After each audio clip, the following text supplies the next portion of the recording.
Okay. Okay. Uh, thank you all for being a partner on this Roots Camp. This is our first virtual Roots Camp, and so it's extremely exciting to continue to have a great partnership with Southern University Law Center's Lewis A. Berry Institute, and also this partnership with the Restorative Center, the Restorative Justice Center. Did I say that right?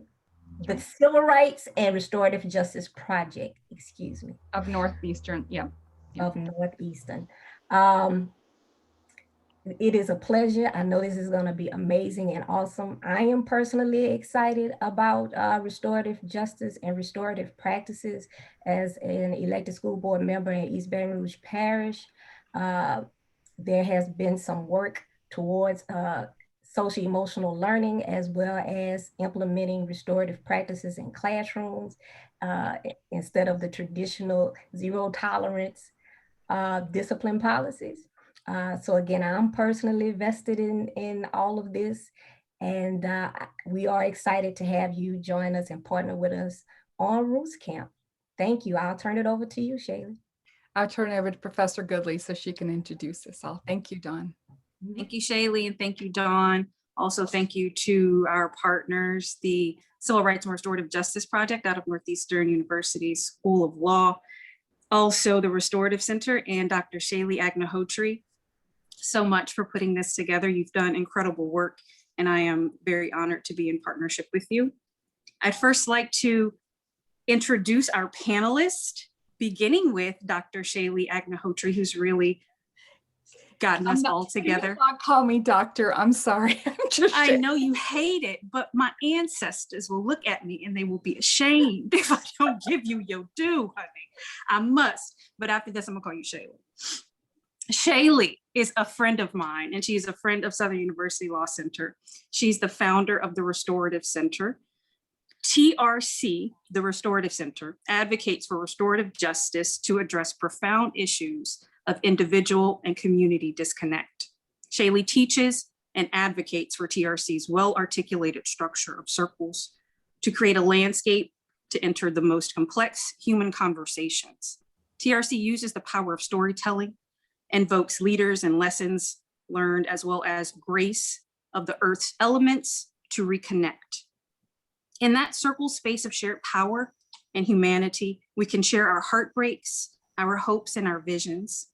And together, drawing upon emergent and often dormant individual and collective wisdom, we can remember who we truly are and build institutions and systems anchored in our reclaimed humanity.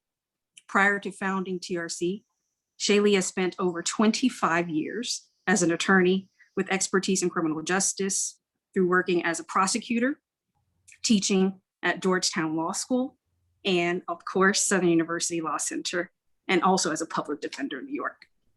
Dr. Shailly Agnihotri, ladies and gentlemen.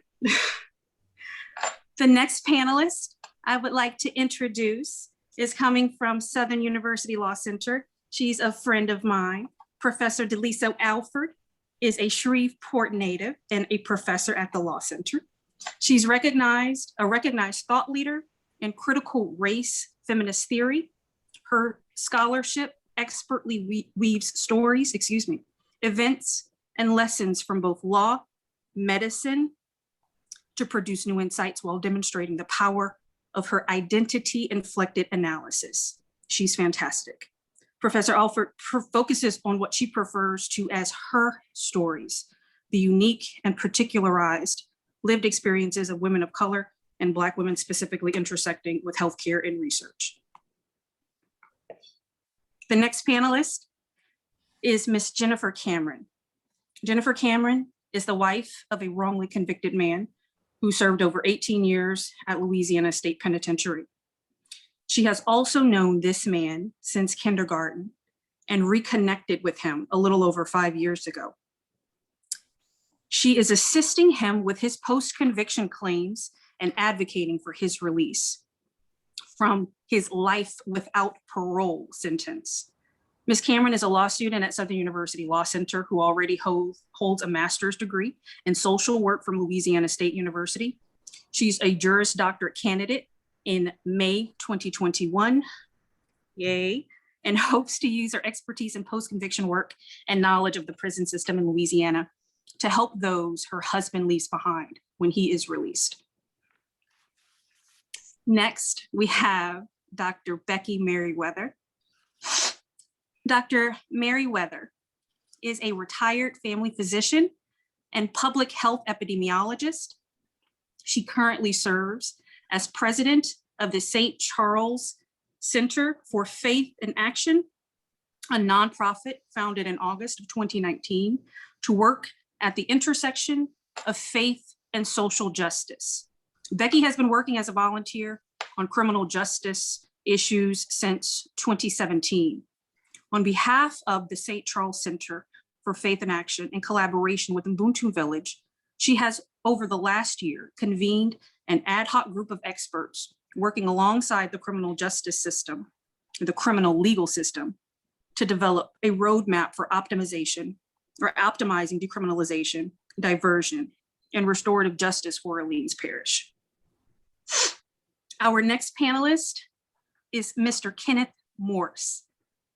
Kenneth Morse is a formerly incarcerated individual who was sentenced to life without the possibility of parole in 1994 and served 27 years at Louisiana State Penitentiary in Angola. Mr. Morse was granted a pardon by the governor of Louisiana in August of 2020 and was released in December of that same year.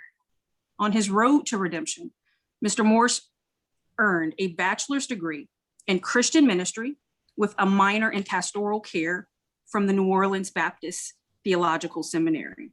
Mr. Morse is the co-founder of the Beloved Community for Restorative Justice, the acronym Beloved, Bridge to Enhance of the Lives of Victims and Offenders through Education and Dialogue, and also the author of Finding Higher Ground, a spiritual guide for incarcerated men. Our next panelist, Mr. Jose Pineda. He earned his bachelor's degree from Bard College, where he majored in social studies and penned an interdisciplinary senior thesis that unpacks the significance of Confederate monuments as platforms for storytelling. Mr. Pineda's research at the intersection of history, memory, and narratology was followed by an education in urban ministry, in which he earned a master's degree from New York Theological Seminary. Since his release from prison in 2020, after 21 years, Mr. Pineda has worked with the Restorative Center to develop the Restorative Justice Clemency and Parole Project. It's a community-centered platform for restorative justice on the back end of the criminal legal system. His reform advocacy is paired with a commitment to mitigating the effects of incarceration on financial inclusion through his work with the nonprofit Finequity. Our next panelist, Mr. Artrice Prey. Artrice Prey is a Juris Doctor candidate at Southern University Law Center in Baton Rouge, Louisiana.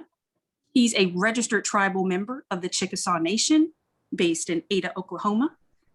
Mr. Prey is from Clarksville, Tennessee, where he received his bachelor's in political science in May of 2017 and his master's of science in management from Austin Penn State University in December of 2018. He's currently a 2L at Southern University Law Center, where he is currently ranked in the top 10% of his class. Congratulations. Mr. Prey serves on the board of student advisors as a teacher's assistant. He is also the vice president of the Criminal Law Society at SULC. Mr. Prey has a passion for helping children in need.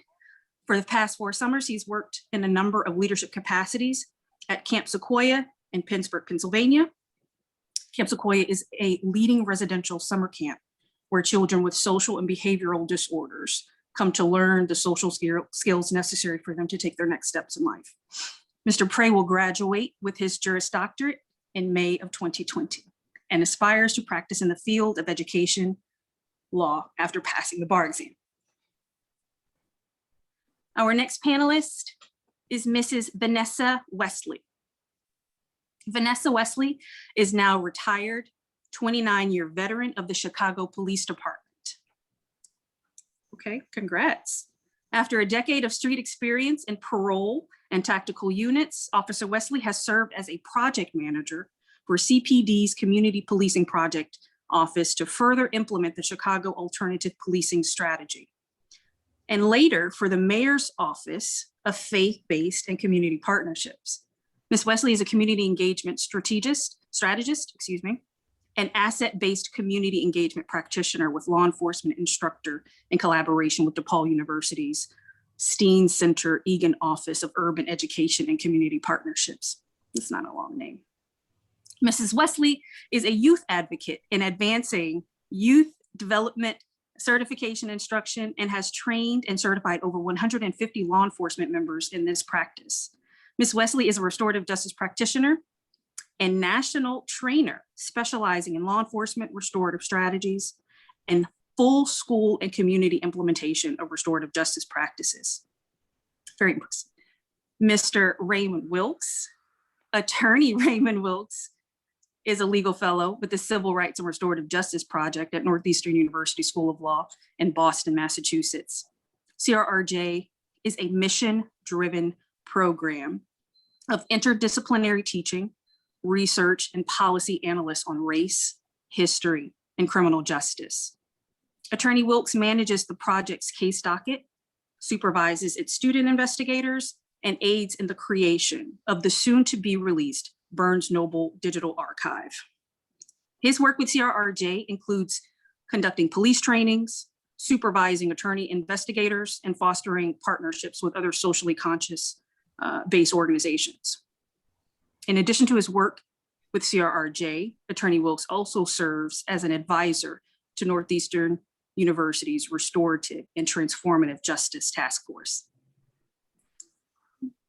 Our next panelist, Mr. Jason Rogers Williams, was elected District Attorney of New Orleans Parish in December of 2020. He was sworn into office on January 11th of 2021 with a mandate to change the criminal legal system of New Orleans. Jason's 2008 run for district attorney was not for political gain. It was because for 15 years, he has sincerely believed that we need to transform New Orleans' criminal legal system into an instrument of progress, not an instrument of oppression. So he refocused on representing and advocating for people from our city's marginalized communities, doubled down on his pro bono work with the Innocence Project in New Orleans, and considered where he could best help remake the dysfunctional systems he saw. In 2014, he saw an opportunity to begin trying to make government work for the people of New Orleans and ran for city council. His substantive and progressive agenda was elected by a 2-to-1 margin. In 2017, he overwhelmingly secured a second term, defending 4 challengers without a runoff. He worked to create a host of public-facing dashboards, providing real-time data and information to the people of New Orleans regarding neighborhood crime, jail population, money bail, and traffic cameras. And we cut the bio off there because it's so long. Jason is amazing, he's fantastic. We love Jason so very much and we support him fully. These are our panelists. I will turn it back over to you, Shailly. Thank you, Professor. I'm going to ask Jonathan to just share the seating chart so we can just explain how we're going to do this. So we're going to run this roundtable as a roundtable. So if you could just notice who's before you and who's after you. When it's your turn to speak, you can speak or pass. When you're done speaking, just indicate in a clockwise manner the person that's after you so they can begin. We're going to just leave this up for the opening, which I'm going to turn it over to Artrice to open this circle for us. Thank you, Shailly. Good afternoon. My name is Artrice Prey. I'm going to be opening our circle with a poem by William Ernest Henley. He's a famous poet, literary genius, and many people are familiar with some of his work, but many are unfamiliar with his story. He was born into a household that was very impoverished, very working class family, and he lost his father at a very young age. He had to step up, become the man of the house, provide for the family, and he was diagnosed with tuberculosis. He actually had to have one of his legs amputated, and he would spend 3 more years in a hospital, unsure of if he would lose his other leg. Whereas many people would give into this sense of despair, William Ernest Henley, he actually used this as his motivation. And from his grief and his sorrow, but also his hope, came this poem. Invictus. Out of the night that covers me, black as a pit from pole to pole, I thank whatever gods may be for my unconquerable soul. In the fell clutch of circumstance, I have not winced nor cried aloud. Under the bludgeonings of chance, my head is bloodied, but unbowed. Beyond this place of wrath and tears looms but the horror of the shade, and yet the menace of the years finds and shall find me unafraid. It matters not how straight the gate, how charged with punishment the scroll. I am the master of my fate. I am the captain of my soul. Invictus. And with that, I will pass back to Shailly. So over this last year, I've been thinking about my grandmother, who became a refugee with lots of young children, leaving behind the family home within like 10, 15-minute notice. And they created a new life in a new land. And now her grandkids are all over the world. And I think about her resiliency during times of extreme, like I worry about my kids all the time, but I'm thinking about taking your kids and getting in the back of a train with just a little bag in your hand and creating a new life.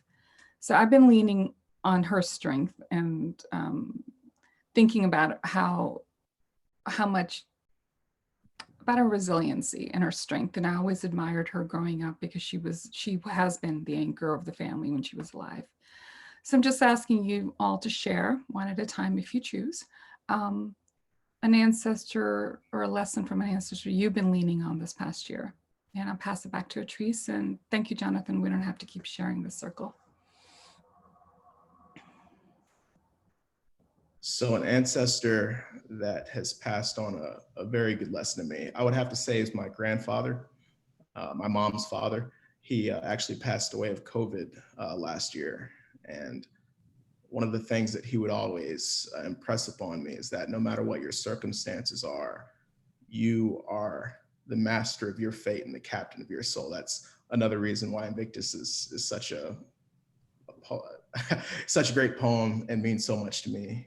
He would always recite the lyrics and make sure that it was always ingrained in me to keep pressing forward no matter the circumstances. With that, I will pass it to Jose.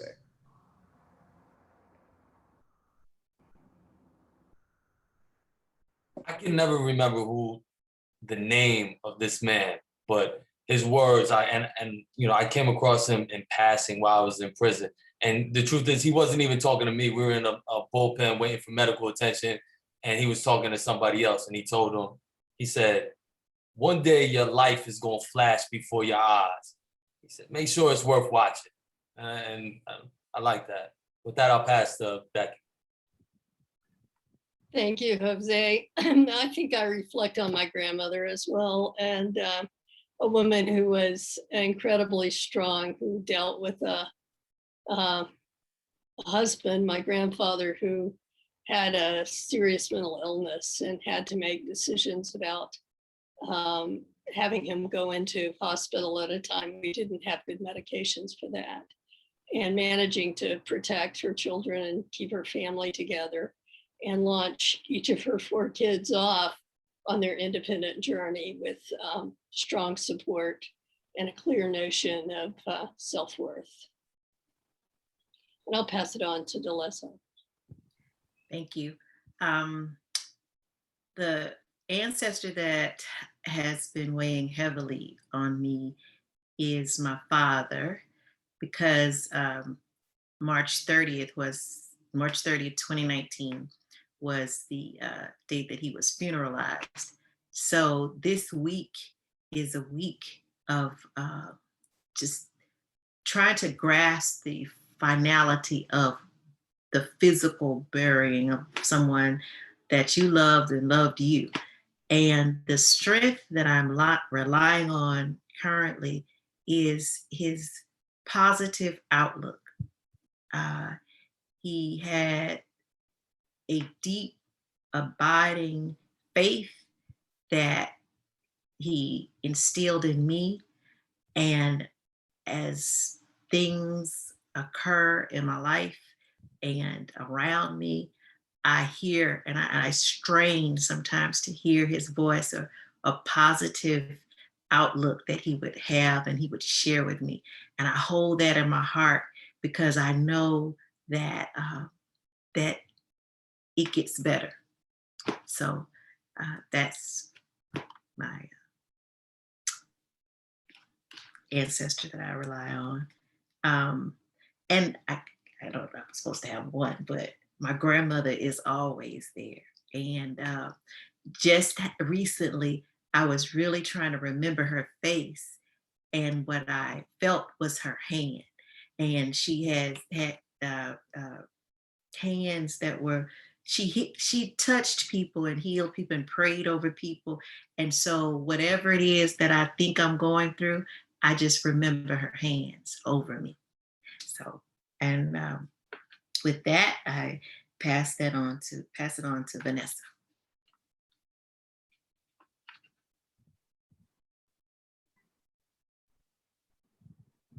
Vanessa, we can't hear you. You're on mute. Yes. I do it every time. So thank you for that. I was thanking Deleso for sharing her elders and your ancestors. I appreciate that. I felt that. So I am in this space right now, not necessarily reaching for or sensing the presence of one of my blood ancestors, but of an elder.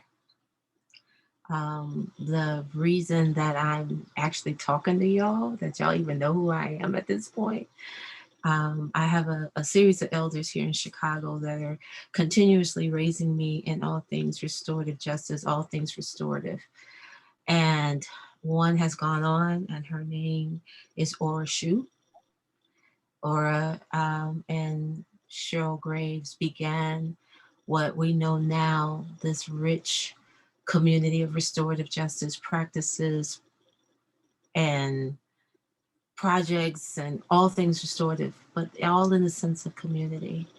What I learned primarily is that restorative justice is not a program, and it's not, it's a process of sorts, but it's more about community. It's not even about community, it is community.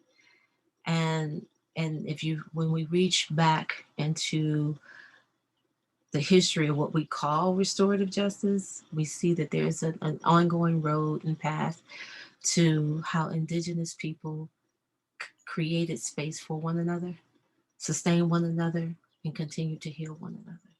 So that's what I reach back to. And that's where I sit.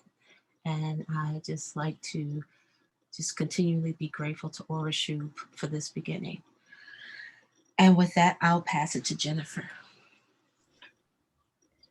I think the ancestor that comes to mind with this prompt for me is my grandfather. My grandfather began what became one of the biggest engineering companies in Baton Rouge after many, many years of working really hard. But his philosophy was that he knew everybody's name and everybody's family's names, and would ask everyone down to the janitor that came in at night how their family were by name, if he knew, their children's name. And even like when they gave out bonuses, he would personally hand out those checks, making sure that they knew that they were appreciated. And to me, what that has converted into is an appreciation that all people are equal, no matter what their role in the world is. And we have to appreciate what they do, no matter if it's scrubbing the toilet to your right-hand person, that's your vice president, just doesn't matter. So I think that I've walked away with that. That's partially where my work ethic comes from as well. That, you work hard and the whole team benefits. That's the way the world goes round. So with that, I will pass it on to Raymond. Um, it's funny that you asked this question, just because literally yesterday, I was listening. I don't know what, it's funny how the universe works, but something hit my spirit and made me think of my grandmother. Mama Joe is what we called her, but her name was Josephine Monroe, named after Josephine Baker, just by listening to old gospel songs like Something on the Inside or Walk in the Light. Not sure if anybody remembers those songs. Um, but she's the person that I constantly remember because after everything that she went through of growing up in the country, born in 1927, 28 in country Louisiana, having to leave the country to go to New Orleans to get education, even after getting the education, not being able to work in that field as a nurse as she wanted to, having to find jobs to support her family, and to the point where no matter what she did, she was just grateful for every new day. And we would always try to do small, big things for her, take her out to these nice restaurants and everything. And every time we took her out, all she wanted was a bowl of soup. And we're like, Mommy Joe, like, you're at this nice 5-star restaurant. She was just like, babies, all I need is this. I'm just grateful to be here and with y'all. And that's something that I always have to remind myself because it allows me to reflect back and stand in amazement at where I'm at right now and be grateful for the experiences and grateful in seeing how far we have come in this work and experience. Um, so that's the elder that I rely on. I think I might have forgot who was after me. Keith goes Passing to after Keith. you. That would be me. Keith, yeah. Pass Thank it you, to Raymond. Keith. Unfortunately, I don't come from I came from a pretty dysfunctional family, so I don't have a strong ancestral connection. But I always remember what my grandmother told us as children. And she would always tell us that the preparations you make today will be the ones that create your tomorrow. So for 27 years being in Angola as a teenager and living with the uncertainty of not knowing if I would ever get the chance to re-enter society again, I always held close to what my grandmother told me, that the preparations you make today will be the ones that create your tomorrow. So I kind of live every day in prison, as intentional, as purposeful as possible, and try to just absorb everything that I could absorb and just prepare myself as if I would be getting this opportunity. So now that I do have it, I thank my grandmother for giving me those words of wisdom. So with that said, I'm gonna pass it to Jason. Thank you, Keith. For me, it's two uncles, two brothers, Ray and Moses Watterson. They were born in Bogalusa, lived in Bogalusa, Louisiana, and died in Bogalusa, Louisiana, in a place called Moton Quarters. And to me, they were just this warm manifestation of everything that my mother was, because they were her uncles. They helped raise her after her mother died. And for me, it was just seeing the love they had for their families, the love they had for their land. But after they died, and I was fairly young when they died, I learned so much more about them. I learned that they were founding members of the Deacons of Defense. When the Klan was running amok in Bogalusa, they took up arms and protected their community. And so much of that, they never talked about it. They did what they needed to do, and knowing what they were up against and knowing that they came through it and were able to provide for their families and have a family, just as a constant reminder that I will never be outmatched, I will never be outgunned, and I will never have it as bad as they did. And so they're a constant sort of source of energy and pride and motivation for me. And then also just this place that I loved going to when we would go home to visit was called Moton Quarters. And so finally I started asking, why do they call this place Moton Quarters? And it was because it was the slave quarters for a slave owner named Morton, and so there's just so much wrapped up in these two men that those are the folks that I would lift up in this space now, and I would pass it off to Adai. Thank you. lot of grandmothers with us today. I'm going to go ahead on and add mine. A woman of incredible, unassuming strength. My grandmother was the product of rape. Her mother was 12 years old when she was raped by a man named Willie Young, a store owner in Mamou, Louisiana. And this is also the story that I share with victims when I am investigating cases or trying to help with restorative justice with the CRRJ. It's deeply personal, but my grandmother, and they call her Lilo or Red, and they called me Lilo Jr., had the audacity, whether it was mitigated or unmitigated, my grandmother had the audacity. She named her firstborn daughter after the man who raped her. And I did not know this, and the family didn't really know this until a few years ago. But she was never ashamed. She was never afraid. And in that act alone, I think she sent a very resounding message to our family to be strong and fearless in the face of any and everything. And I carry that with me. And with that, I pass it back to Shailly. Dawn, I can see you. You must have an ancestor you're thinking about. Y'all are, thanks for including me. Y'all are causing me to think about my own ancestors. I've been reflecting a lot on my grandfather, the late, great Reverend Wilmer Castle of Jeanerette, Louisiana. And I value and I live today him instilling in his daughters, girl, you better get your education so you can take care of yourself. You know, and it's something that's powerful that resides in me. He passed that on to my mom, and my mom passed that on to me. And of course, Paul was not saying never marry. What he was saying simply was be able to hold your own if you need to. And then at that time, that was saying a whole lot, you know. And so he sticks out to me. He's a legend in his own right, but in the interest of time, I'm gonna stop with that. Thank you, Dawn. Thank you. So Vanessa sort of started a discussion about what restorative justice means to her.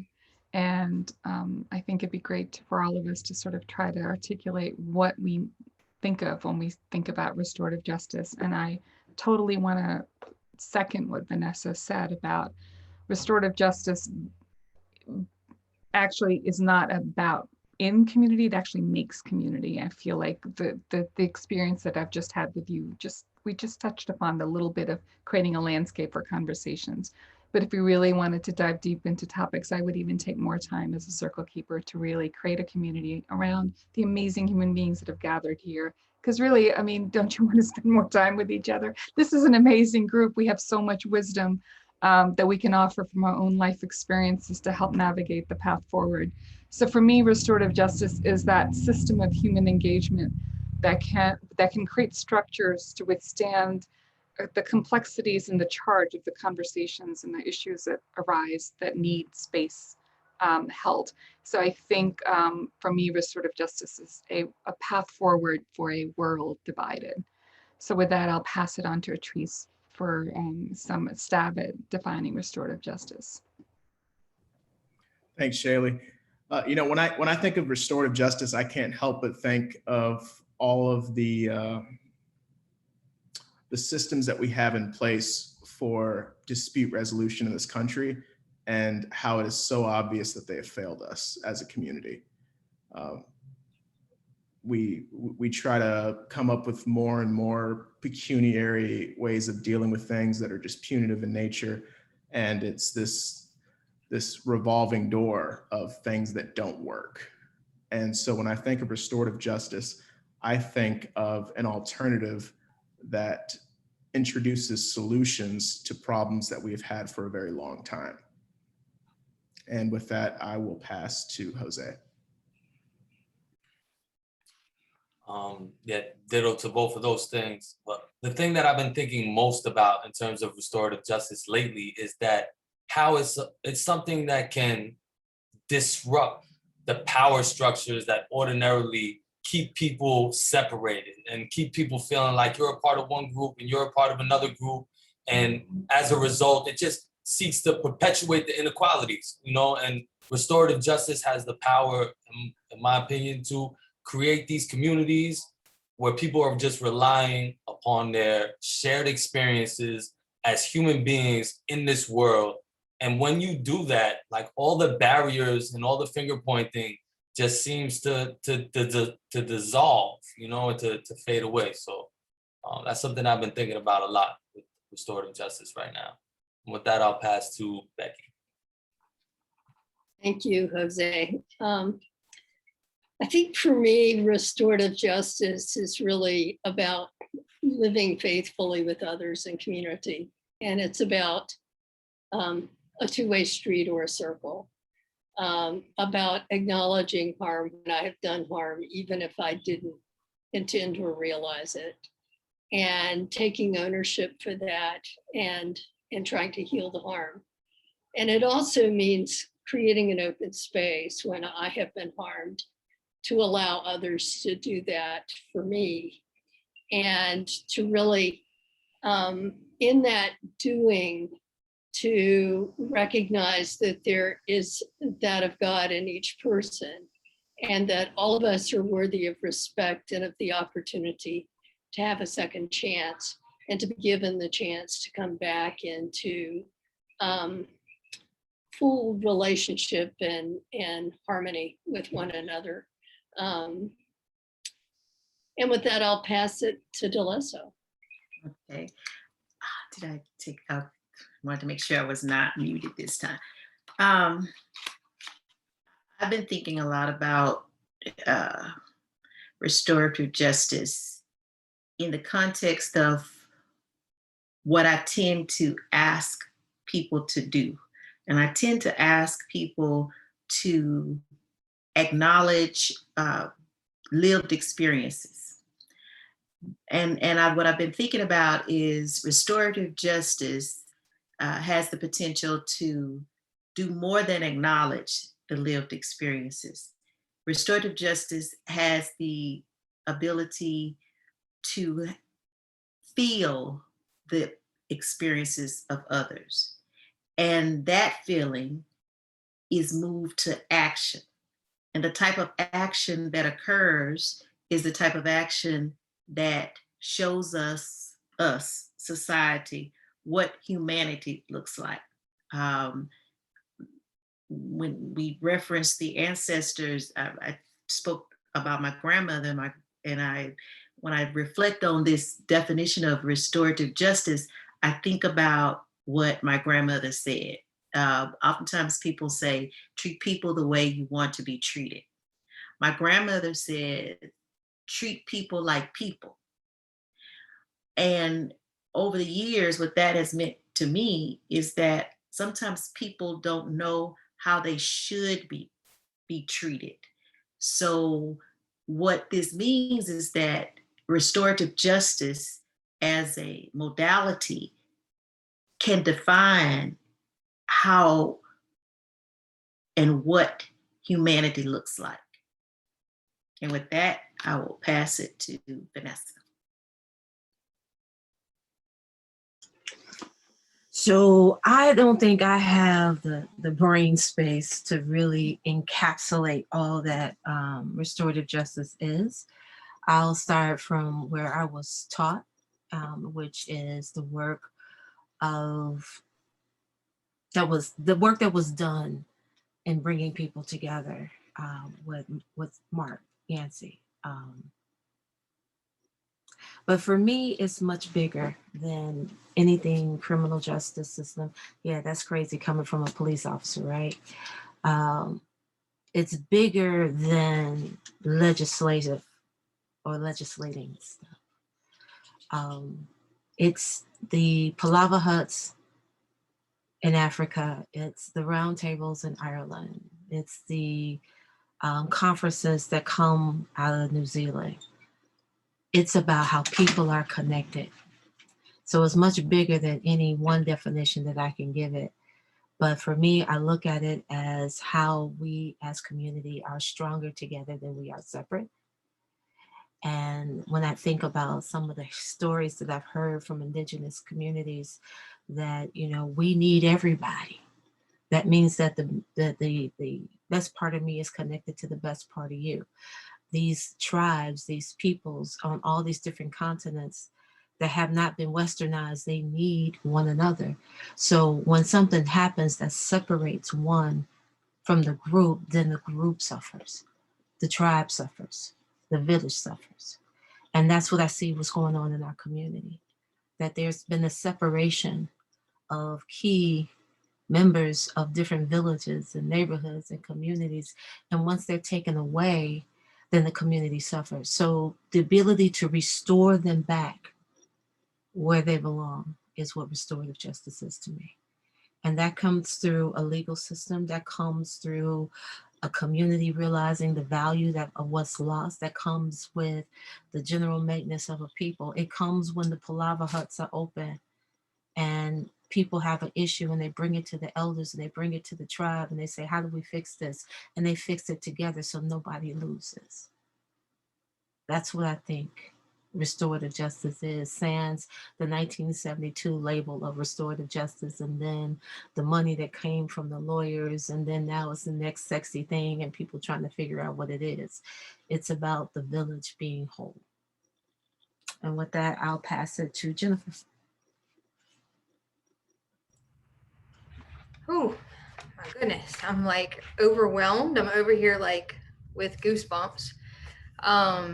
I started my journey in the restorative justice world through Shailly, and my focus was the Pardon and Parole Project, because that's where my life has been impacted.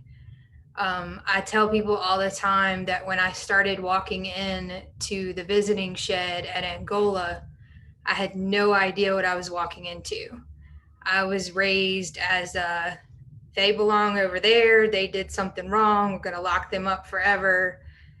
And I truly believed at the time that my now husband was the exception. And I come to find out that that's not true. He's by no means the exception. Meeting Keith and hearing his story and learning to kind of open my mind to what everybody in there is experiencing, I realized that my world has been very, very small. So what my intent was to try to start helping bridge the gap between the offenders and the victims, because we keep everybody so separated, especially here in Louisiana. You're not allowed to reach out. Your family's not allowed to reach out. And that was my original focus. But now getting into this more and more with the Restorative Center, I think my world has been expanded even more than that, to just the creation of community in general, and how, like, even right now we have some things going on at SULC that restorative circles could actually truly make a difference. And so I see that opportunity as well. So maybe I'm just overwhelmed by the capacity of what this could do and what everybody's planning to do with it. And it's a beautiful thing. So with that, I'll pass it on to Raymond. Thank you, Jennifer. And so I feel like I'm in a different space in the sense that I'm with CRJ. And for those that don't know what CRJ is we investigate incidents of racially motivated homicides within the United States during the Jim Crow era of the United States, right? And so with our work, and people wonder how RJ comes in, is the fact that we're not one of those groups that just investigates these incidents of a killing or a lynching or a slaying and then just lets it be. We try to find ways to restore the families. And that is how restorative justice has entered into my world through this work.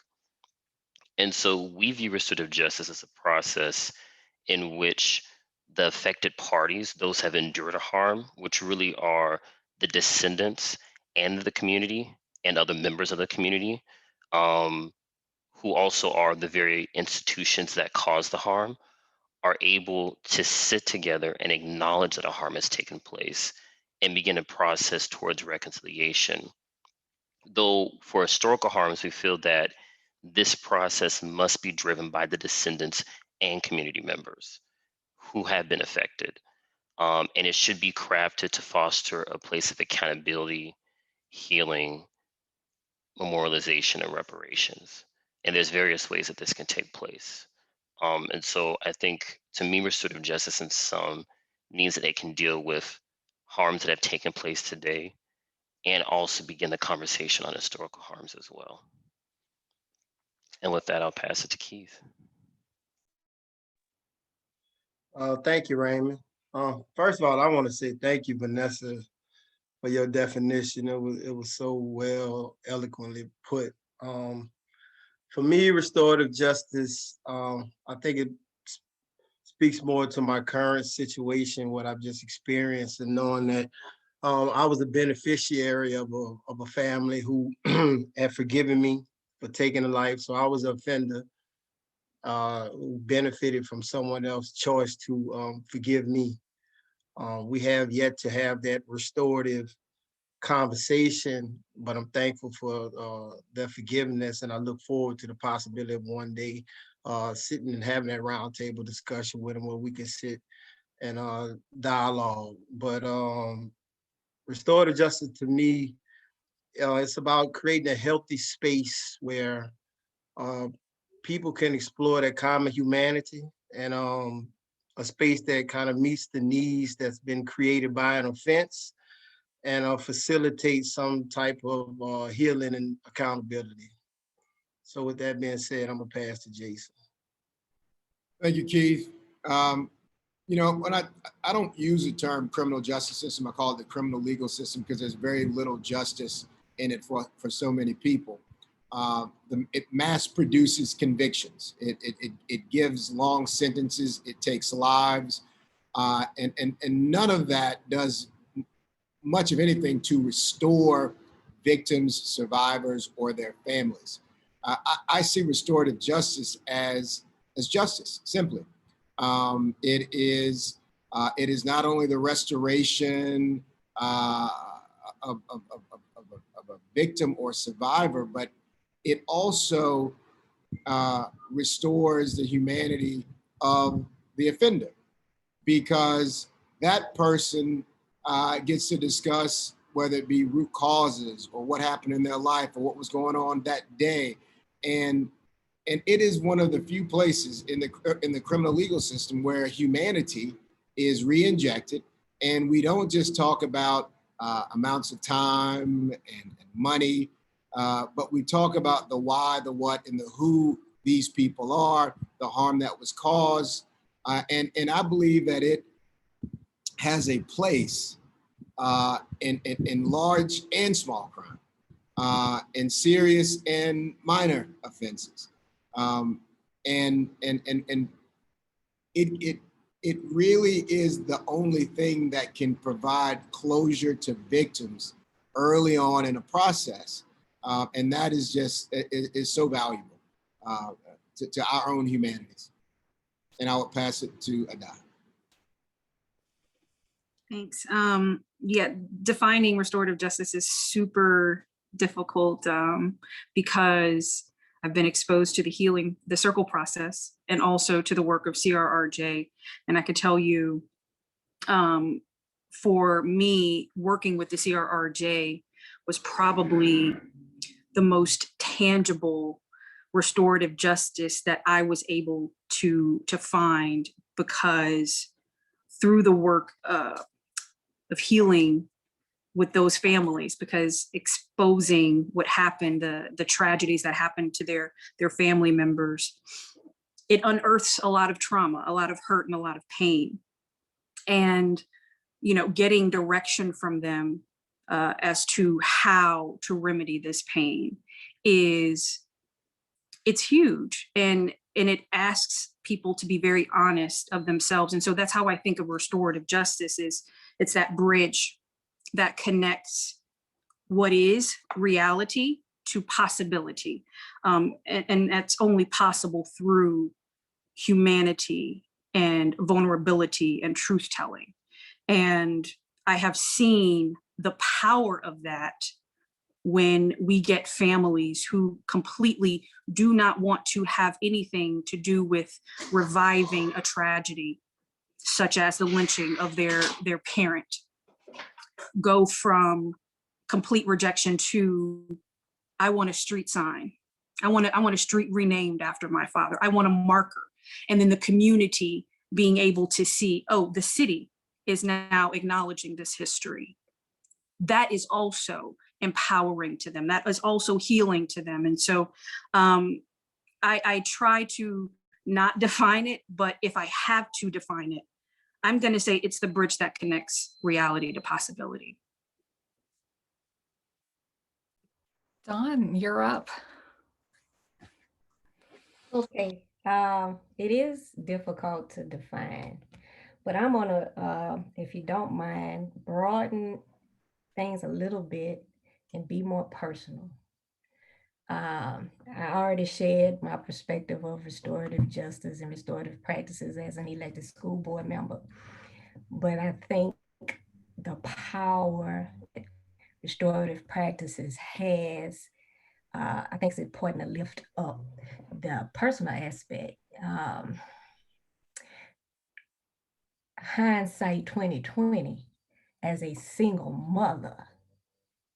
Okay, so speaking from the parenting and family perspective, if I knew then what I know now about different ways to approach things instead of being so caught up in the pressure and fears of being responsible for the success of lives that I brought into the world, right?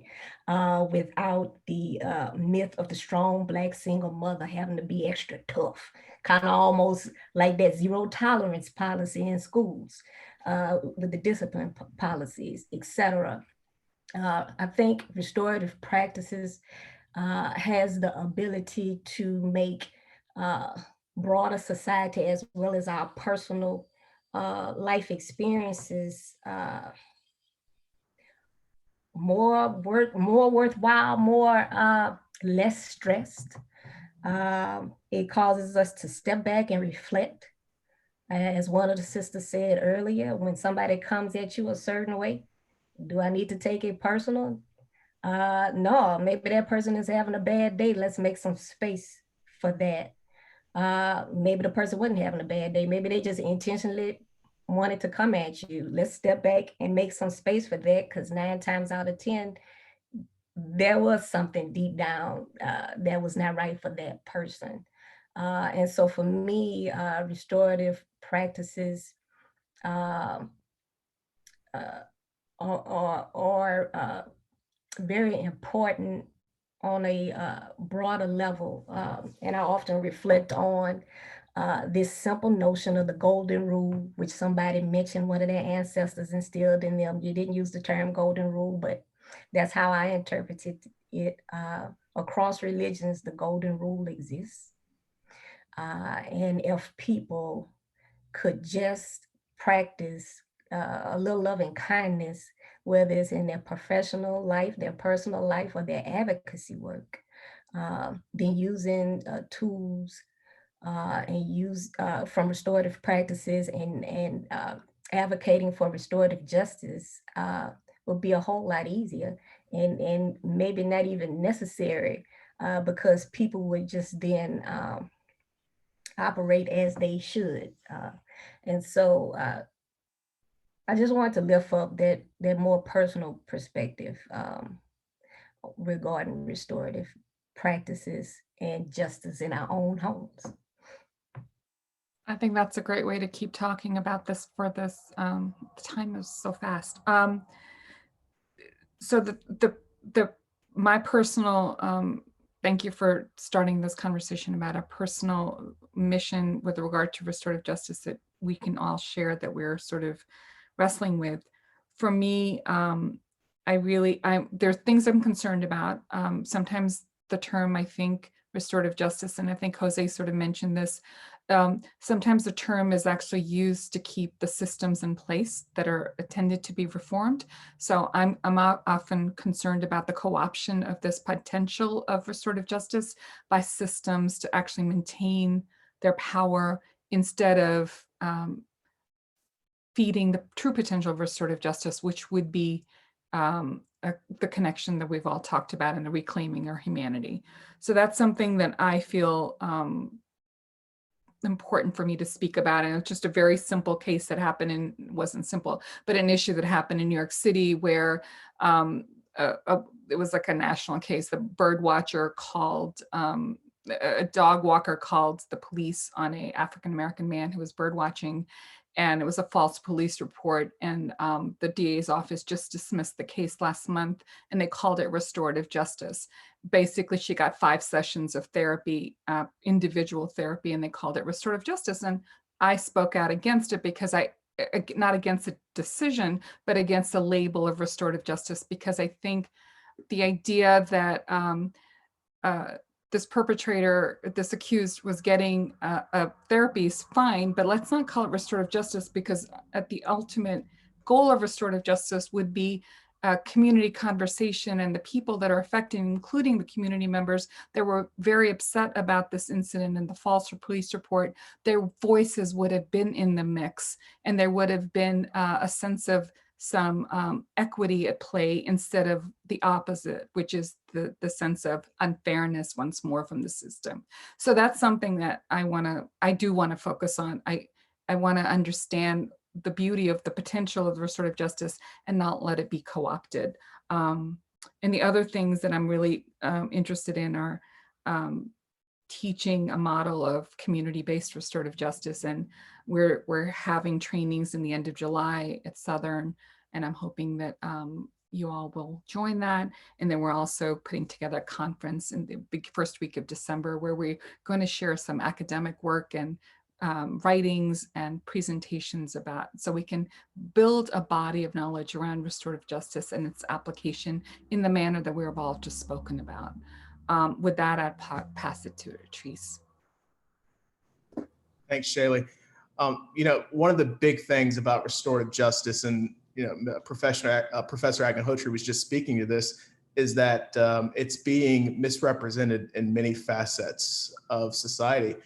And one of the ways to kind of combat that is reclaiming the narrative of restorative justice. One of the things that we've been discussing and we're actually working on is establishing a journal that is specific to articles of research regarding restorative justice. One of the things that's going to be very unique about this journal is that there is currently no journal that focuses solely on publishing articles of research about restorative justice by any ABA accredited law school in the country. That speaks for itself. So we're trying, and we're working on getting that launched in conjunction with the Restorative Center and the Civil Rights Institute at Southern University Law Center. We have very big hopes for this journal, and hopefully encouraging continued research in restorative justice and having a specific place to publish it and voice it and project it around the country and around the world will help in reclaiming the narrative of restorative justice. So that's something that personally I'm interested in, and many others on this call, namely Professor Agnihotri and Jennifer, we're all looking forward to. And with that, I will pass it to Jose.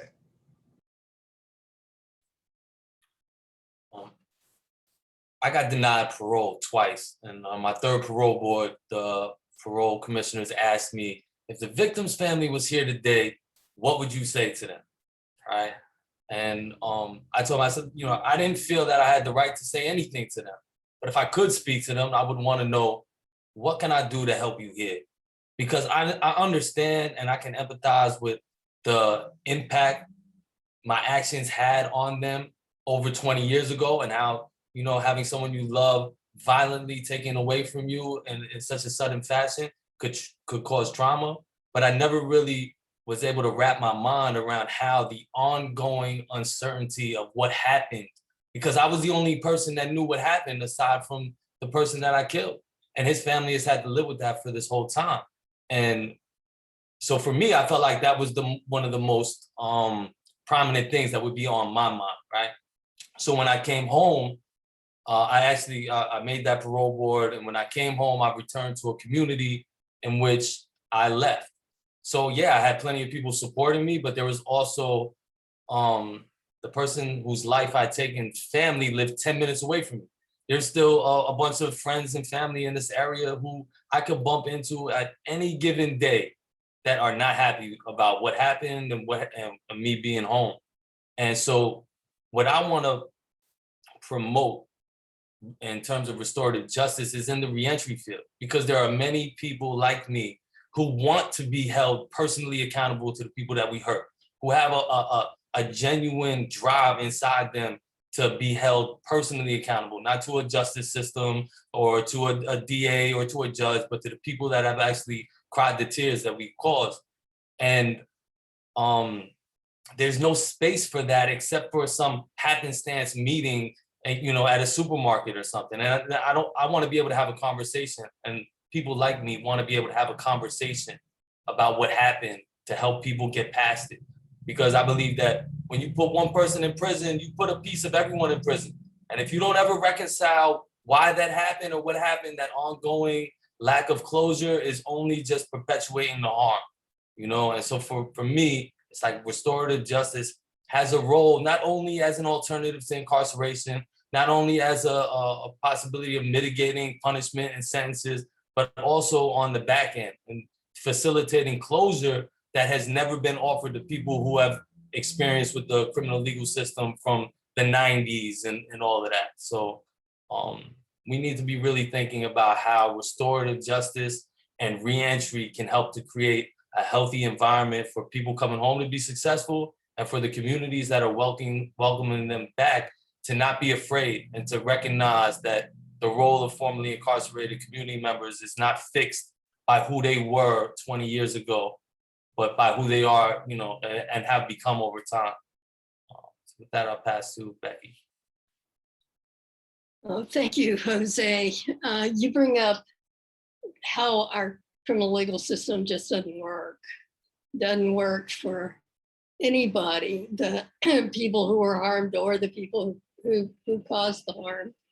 And I come to this work from a faith background, feeling called to do something about social justice issues in my community, and recognizing that the way our country and people in my family over the last 400 years have treated people of color are at the root of all of our social justice issues. And I discovered that our criminal legal system is one of the specific places where that has been put into structure.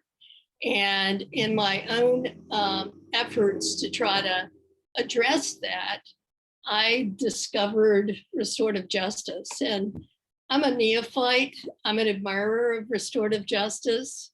I can't claim to be a practitioner, but I'm a person who understands that what restorative justice calls on people to do is also what all of our faith traditions and moral traditions call on us to do. So at the St. Charles Center for Faith and Action, we are building programs that try to work with people from communities of faith and conscience, very interfaith approach, to use the restorative justice framework for all kinds of social justice issues. So our initial focus is certainly on the criminal legal system, but I really see the restorative justice process and framework as a means by which people of faith and conscience can actually live out their own faith and conscience in relation to each other in their own communities, and in which, by helping folks of faith and conscience really discover this very specific approach to making amends and healing harm, that there are tools they can use inside their own communities of faith or conscience, but that they can also use in their broader community. And in fact, if we are to live out the callings of our faith and conscience, we need to be looking for ways to restore people, not to put them away, not to send them off forever, but to welcome them back, and to welcome them back and try to support them in becoming whole. So one of the things I'm really fascinated by as I learn more about restorative justice from my friend Troy Bichet at the Center for Restorative Approaches here in New Orleans is that a part of a circle is always the community of supporters around both the harmed person and the person who has caused harm. And understanding and coming to terms with our role as community in supporting the folks who have been harmed or caused harm, I think is a really critical thing for us to do in community, whether they're faith communities or our broader community. And I hope in this work, we can also build the support and understanding in New Orleans and beyond of what restorative justice really is and why it's a much stronger alternative to addressing harm in our community than the legalistic punitive system that we've created.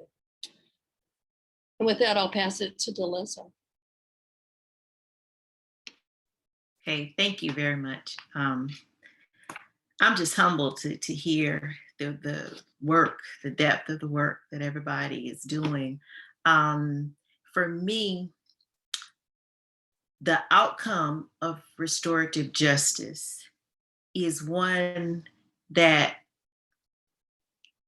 shapes humanity. It shapes that sense of what we need to see in others.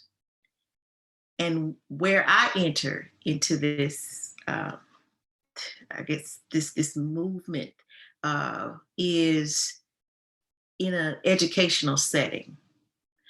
So with the work that I do in terms of integrating implicit bias, explicit bias, addressing what I like to say, getting people to see what they don't want to say, which is racism, which is amongst white supremacy, white privilege, every entity or every avenue of what is generally not addressed.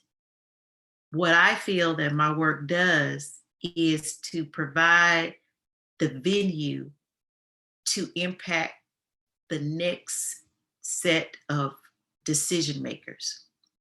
The decisions that are made when people are at the table, if they don't have a frame of reference to draw upon, in my opinion, then they do what they think is the right thing.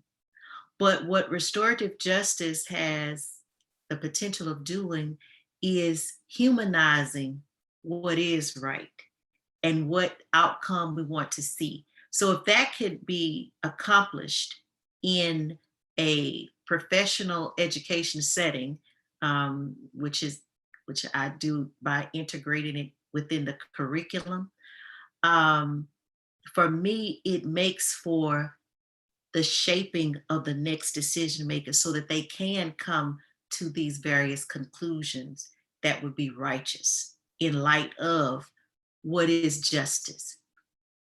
So with that, I'll pass it on to Vanessa. Thank you. And thank you for all those voices before mine. Wow, just how do I look at this? I was taking some notes and I'm still feeling grandma's, but the how do we change the narrative? So, restorative justice, although we would like to hang it in this in the confines of structure that we call the criminal legal system. Thank you all, my language has been changed. But we also need to start before it gets there. So one of the things that I proposed prior to retirement was this whole thing about officer discretion.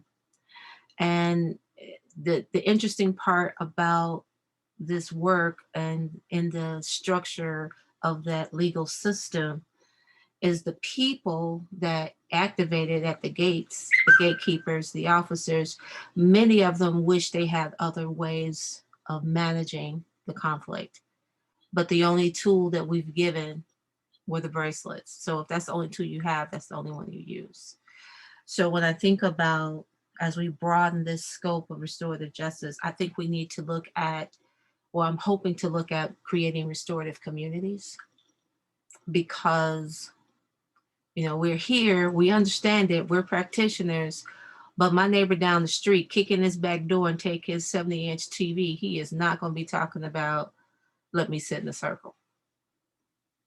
So remember that not only do we need to recalibrate, recraft the narrative of what justice is for a system, we need to recraft and recalibrate that definition for the community that the system supposedly serves. Simply because, it's interesting because I've done it. I've been successful and I've not been successful. Ma'am, would you like to, can I offer you a restorative process? What's that? Well, we want to sit down and have a conversation talking about how we can repair the harm. What's that? Am I getting my TV back? Well, ma'am, I'm not certain if that's what it's going to be. Well, I'm not trying to hear it. Lock him up. That's a larger lift of restructuring than the legal system.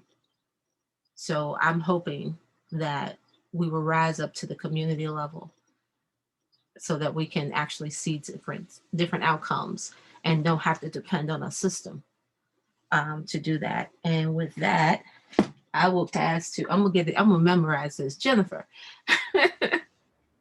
Thank you. So I had a prime example of where I would like to do restorative justice just last week. So my goal, as I told you a little earlier, was to try to bring this process into our prisons, to the point of the process where people are getting ready to apply for pardons or apply for parole, to try to bridge that gap and try to start that kind of understanding of what may have happened 20 years ago or what have you. Last week, I was watching a parole board here in Louisiana, and there was two prime examples of the difference of what could happen, at least of what I saw. So there was a juvenile that was up for parole, and I don't know how much y'all know about Miller and Montgomery. That's a whole other conversation.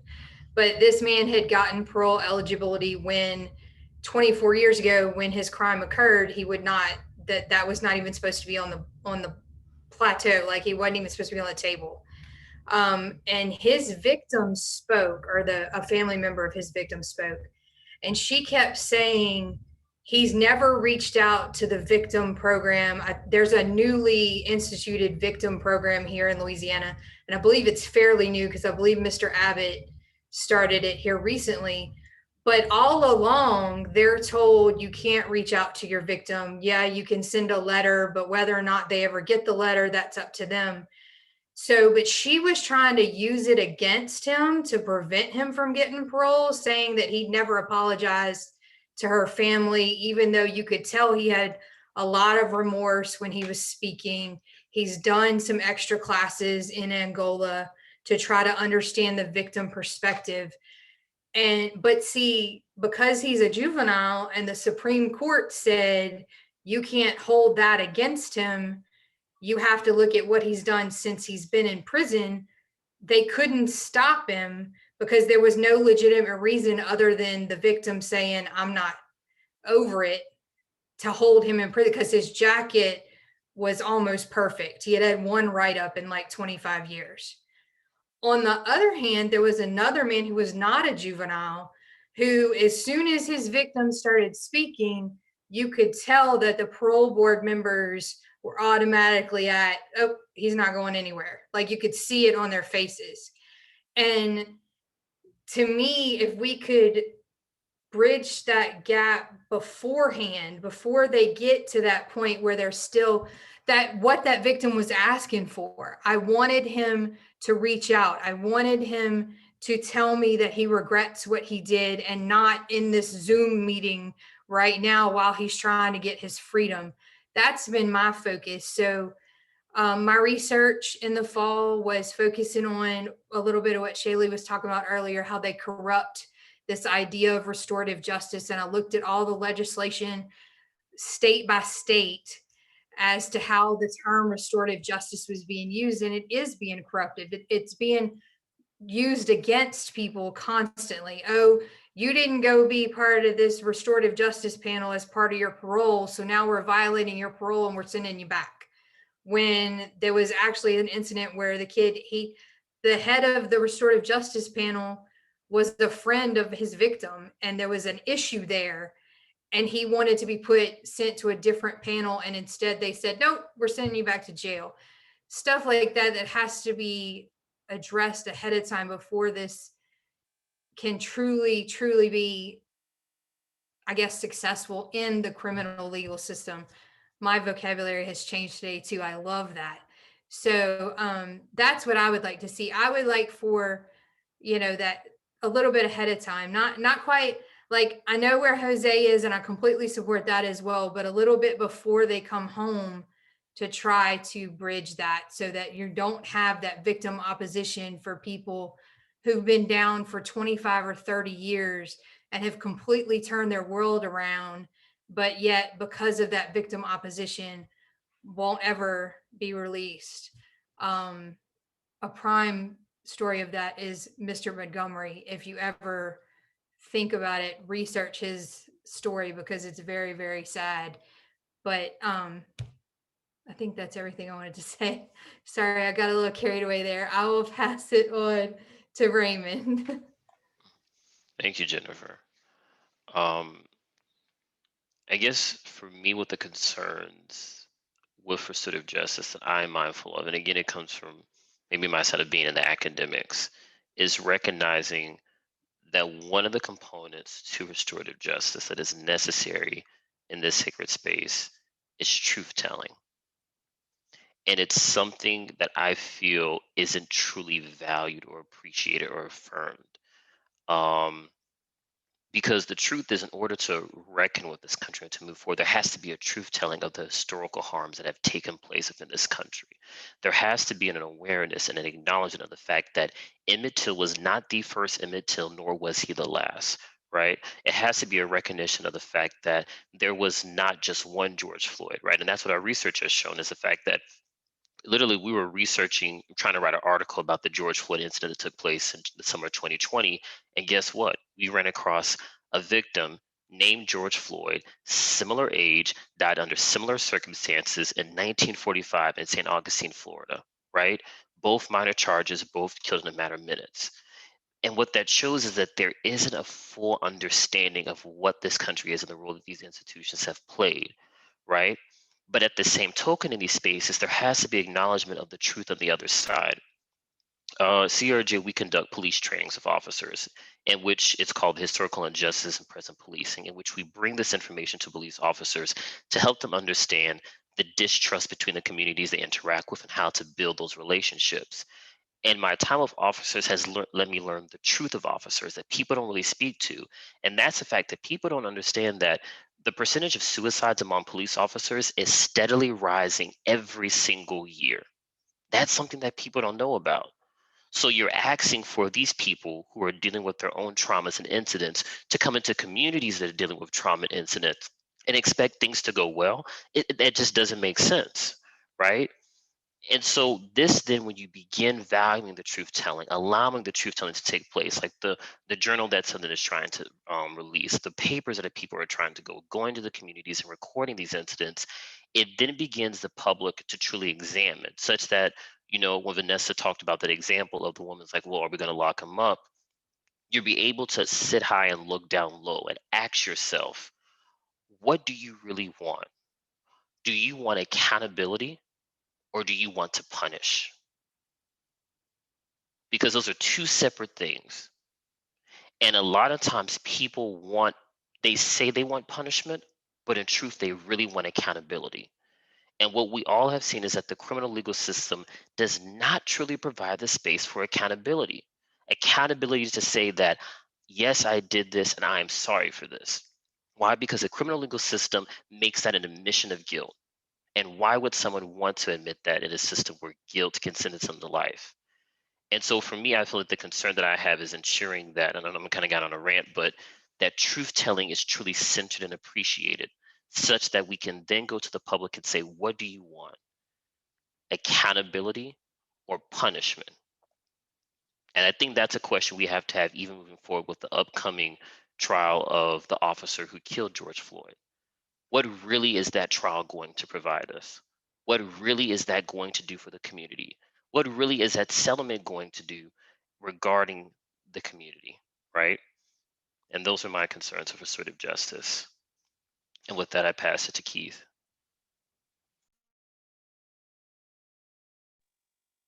So when I think about, restorative justice, I think about, is it really a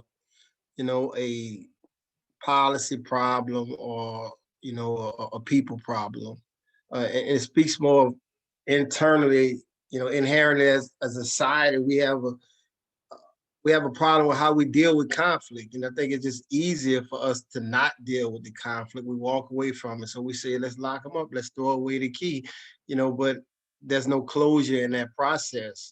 As Raymond just said, there was no truth telling, it was more punitive. It wasn't about necessarily accountability. So, I would like to see restorative justice in a lane as, a hybrid in what, my sister Jennifer said and my brother Jose said. I would like to see, in the criminal justice system, more restorative practices being implemented early on in guys' incarceration. I think might have been Jose said that, it's closure on the back end.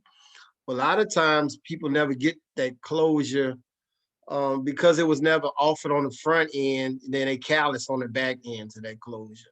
So I would like to see, more circles being held on initial stages of offenses, and even for those ones who make it to the back end, for those guys that are being reintegrated into society, I think that is a responsibility on the back end for those circles to be held as well, because now they're more community based. You have the opportunity to have more stakeholders involved in the process, and I think it lends more for real healing and real resolution. But again, we live in a system that appears to be more about, punitive damages than it is truly about healing and reconciliation. So I would just like to see our system and our thought process as humans revolve more around reconciliation and confronting situations. As I've been sitting back listening at all you wise people, I just feel so inferior to you guys. But I was thinking about, during my incarceration, I have a sibling that I have a very strained relationship. And my thought process was always, why deal with it? Let her live her life, and I'm gonna live mine. But yet I'm saying that I truly value family and I value relationships in the context of family. But yet I'm allowing my sister to walk away when a simple conversation could potentially heal that relationship. So just sitting back and listening at everything that's been said thus far, just really making me more or less retrospect on internally about, if I really want to see restorative justice in the criminal justice system, then I need to practice it in my personal life. So with that said, I'm going to pass it on to Jason. Jason had to leave us, so I'll take that mic. Thank you for making me feel really guilty, Keith. There's a lot of internal restoration that we all need to do. That last thing really resonated with me. I have a wedding to plan and I need to get my cousin back on board, and I just don't want to have that conversation. It's tough, right? There's a lot of pride there. And so it's about taking those walls down. I specifically want to point out a couple of things that the panelists have mentioned. Jennifer talking about what's needed before people get back out there into the world. And I think someone else referred to it kind of as a back end. back-end reform or back-end processes. It's really front end. This is a first start. This is a new start, right? But this is a front-end reform with people who have all the odds stacked against them. And so it needs to be resourced. Those processes need to be resourced in that way and with that intentionality. And I wanted to just connect you quickly to the Reentry Mediation Institute, which is using the circle process in the right way and helping before people get out of prison, connecting them with their family, with their community, with people they might have strained relationships with, so that they can have an easier transition. And this starts a year before they're released. The LEAD program is another one of those attempts at restorative justice that might have been co-opted. And I worked for the city of New Orleans. If you're in New Orleans, you should probably know this as well, but the LEAD program is law enforcement assistant diversion. That's supposed to be very front-end diversion. The police officers don't take you to jail. They take you to your social worker. They take you to your case manager. And those people are helping you to fill those needs that lead you back into that revolving door of the jail. However, it's only implemented in the French Quarter. How is that restorative justice if you're not touching the people most impacted by mental health issues, substance abuse issues, and you're creating another disparity because the majority of the applicants are white when so many African Americans are hurting in the city? We're not doing restorative justice right here.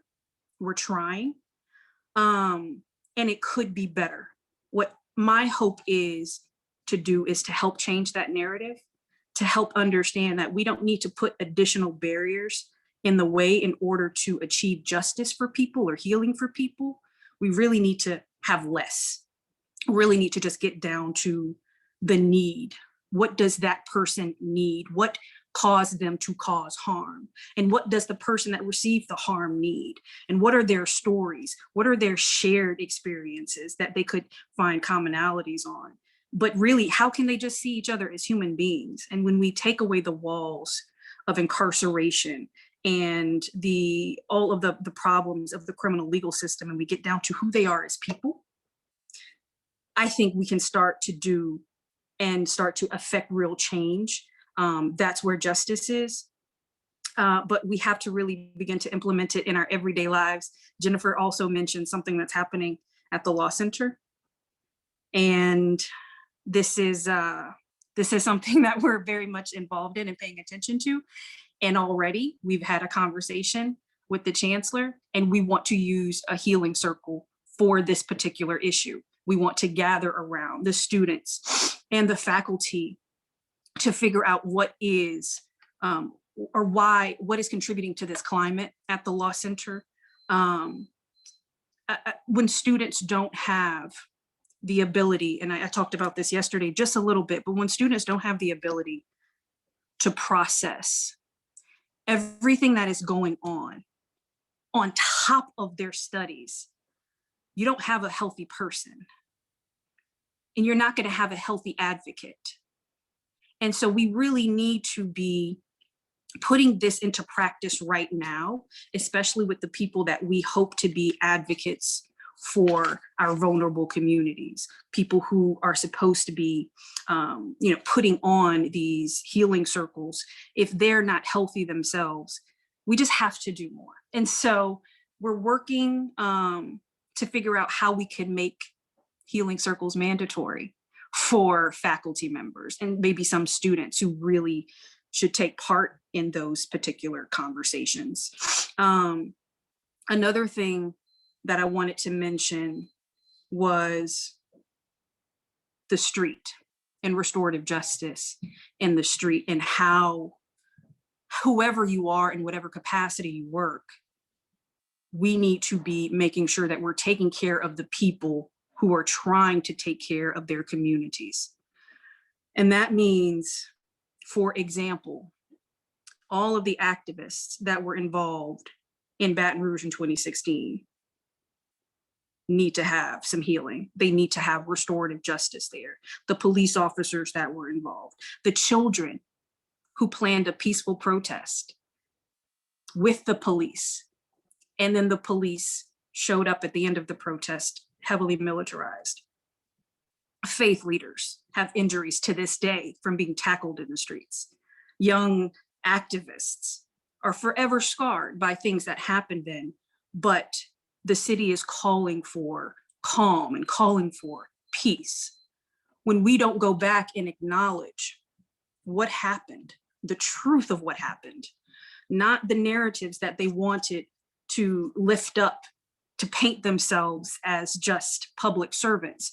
But when we acknowledge the truth of what happens, I think we can begin to move forward, but not until then.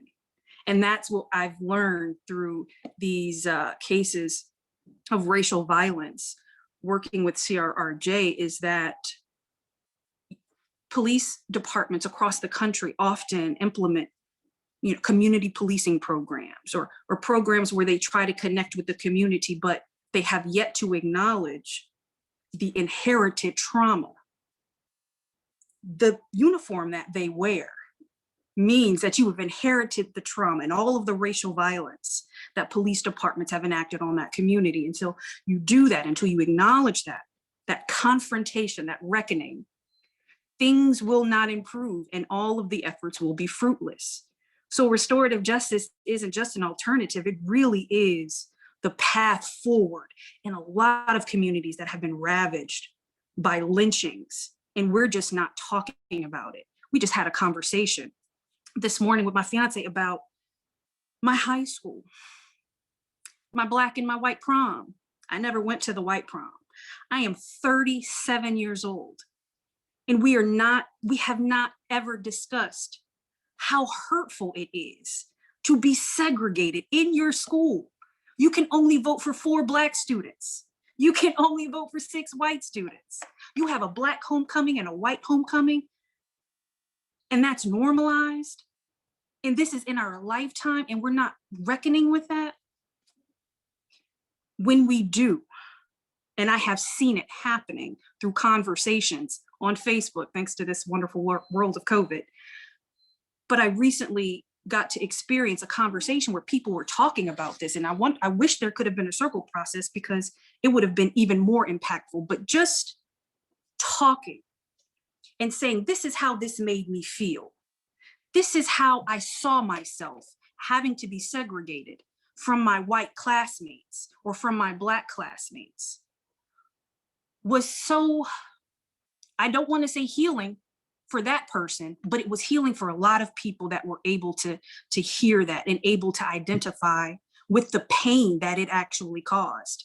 Because sometimes we don't even know what we were feeling back then until we really take some time and think about it and we hear things in context.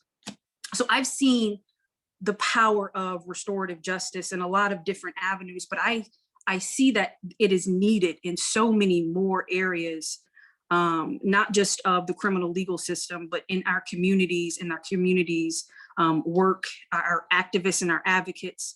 They really need the support of people who are trained to conduct these circles, but we have to do the work of making sure that we're keeping restorative justice as pure as possible, and not using it as another way to oppress people. And with that, I pass it to Dawn. Thank you. As an elected school board member, and I mean, everybody touched on so much that resonates with me. Again, the personal aspect. Shucks, I have a son that I need to say, Dawn, you know that baby is sensitive. He's been sensitive all his life. So reach out to him, even though you want to say, why don't you get it?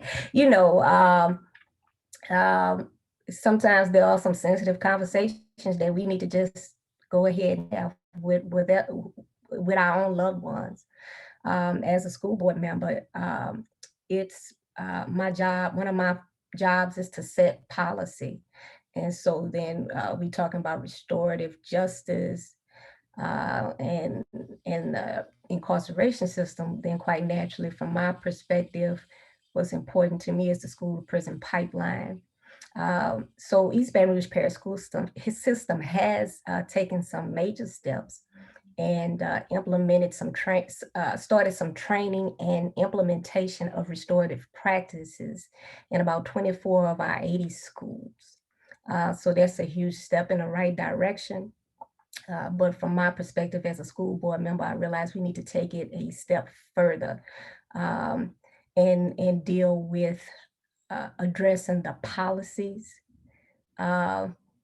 that inform the school to prison pipeline, those zero tolerance discipline policies I mentioned earlier. I do believe, though, that starting the training and implementation of restorative practices first, even though it might seem counterintuitive, we come from a history of people. Our American society is punitive by nature, period. And so it's taken until very recently for people to figure out as a society. And of course, it's most obvious and most harmful in the incarceration system. But people to wrap their heads around, especially in a public school system that is predominantly Black and poor, just wrapping their head around disciplining without having to be punitive. People, generally speaking, Black or white, in the school system, do not comprehend the idea of holding a student accountable, of holding a staff member accountable, and without having to be punitive. They think it's synonymous, and it's not. So I'm glad that we have started in the right direction by exposing them conceptually before we start with the policies, because the policy alone, without people changing, having a paradigm shift and be given an opportunity to have that paradigm shift, is just not going to work, whether you like it or not. That being said, we had, as a board, begun the discussion of revisiting our student discipline policies and shifting from that zero tolerance framework to a restorative justice framework. There's been a lot of changes in EBR parish, in case you have not seen it on the national news. So we're finally getting to a place where things are settling and we can actively push to revisit that, and we are.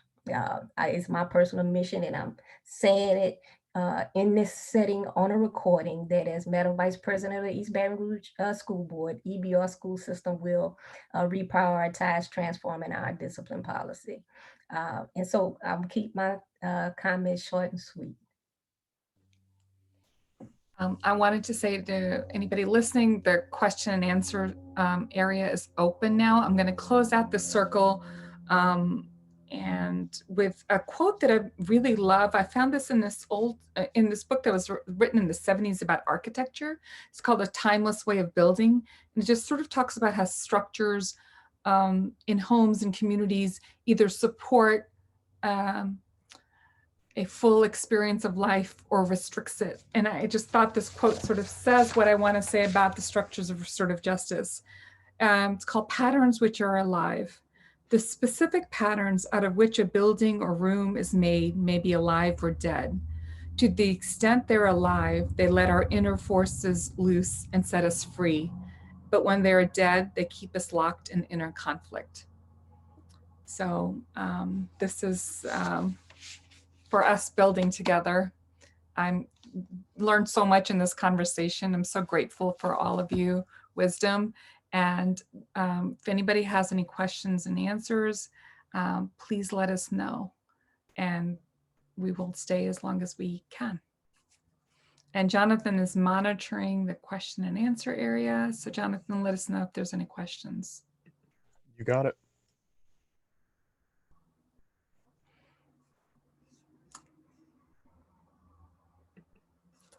Dawn, I don't see any questions. is there anything you'd like to say to close this out? Okay. Well, look, thank you so much for reaching out to us when you saw that we were doing Roots Camp to partner with us and do your roundtable with Roots Camp. We greatly appreciate the partnership you all do. Ada and Shailly, you all do amazing work. And so thank you very much to the Roots Camp family. And thank you, panelists that joined us and joined Shailly and Ada in this endeavor. To the Roots Camp family, we had another successful year.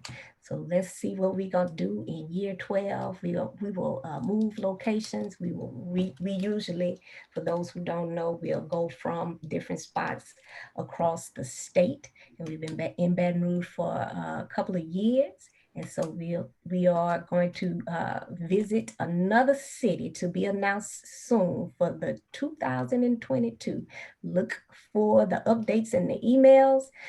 Thanks again. And you all let me know, we want to share our other panels. We recorded our other panels, and we're going to share those on recordings on our page and promote them. So you let us know how you want, how you want us to share your particular piece. There was a lot of wisdom shared today. I want everybody to hear it. My heart is full from this experience. I'm just really grateful to be a part of this conversation. Same here. Thank you, Dawn. Thank you, Thank guys. you. Bye.